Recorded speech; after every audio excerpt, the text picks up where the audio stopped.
ഇന്ന് നമ്മളൊരു ഹെൽത്തി ആയിട്ടുള്ള റെസിപ്പിയാണ് ചെയ്യുന്നത്. അതായത് മുരിങ്ങയില ചമ്മന്തി. ഈ മുരിങ്ങയില നന്നായിട്ട് കഴുകിയിട്ട് അതിൻ്റെ ഇല മാത്രം എടുക്കുക.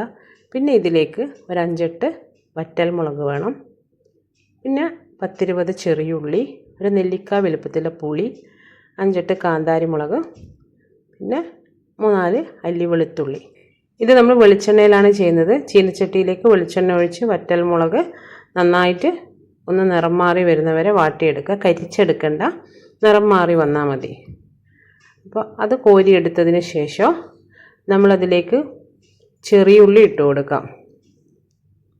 ചെറിയുള്ളി ഒന്ന് നിറം മാറി വരാം. ചെറിയുള്ളി വെളുത്തുള്ളിയൊക്കെ ഒന്നിച്ച് തന്നെ ഇട്ട് കൊടുത്തോളൂ.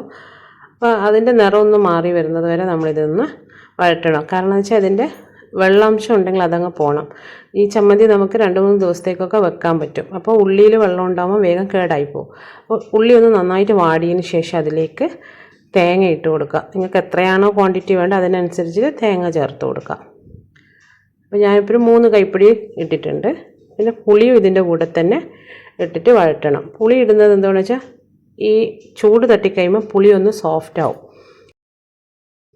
അതുപോലെ തന്നെ തേങ്ങയും ഒന്ന് നിറം മാറി വരുന്ന സമയം വരെ ഒന്ന് വഴറ്റി കൊടുക്കണം. അപ്പോൾ തേങ്ങേൻ്റെ പച്ചപ്പ് ഒന്ന് മാറിക്കിട്ടും. അതിലേക്ക് നമ്മൾ കഴുകി ഉണക്കി വെച്ചിട്ടുള്ള മുരിങ്ങയില ഇട്ട് കൊടുക്കുക. ഞാനിവിടെ 2 പിടി മുരിങ്ങയില ഇട്ട് കൊടുക്കുന്നത്, 2 കൈപ്പിടി ഉണ്ട്. അതും ഈ തേങ്ങേൻ്റെ കൂടെ തന്നെ നന്നായിട്ട് മിക്സ് ചെയ്തെടുക്കുക.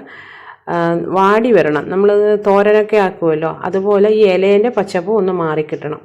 അതിന് വേണ്ടിയിട്ടാണ് കുറച്ച് സമയം നമ്മൾ ഈ തേങ്ങേൻ്റെ കൂടെ തന്നെ ഇട്ടിട്ടൊന്ന് വഴറ്റിയെടുക്കണം.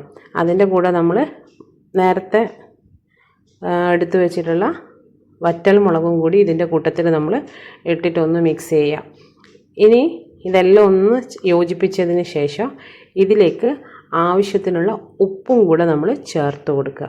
ഈ സമയത്ത് അതായത് ഇല വാടി വന്നതിന് ശേഷം മാത്രം ഉപ്പിടുക. കാരണം ഇല ആദ്യം തന്നെ നമ്മൾ ഉപ്പിട്ട് കഴിയുമ്പോൾ ഇല വാടിക്കഴിയുമ്പോൾ ഉപ്പ് കൂടുതലായിപ്പോവും. അപ്പോൾ ഇല വാടിയതിന് ശേഷമാണ് നമ്മൾ ഉപ്പിടേണ്ടത്.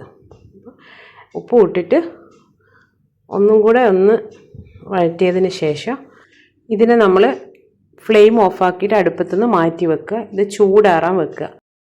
ഇതൊന്ന് തണുത്ത് വന്നു കഴിഞ്ഞാൽ നമ്മൾ മിക്സീൻ്റെ ജാറിലേക്ക് ഇട്ട് കൊടുക്കുക.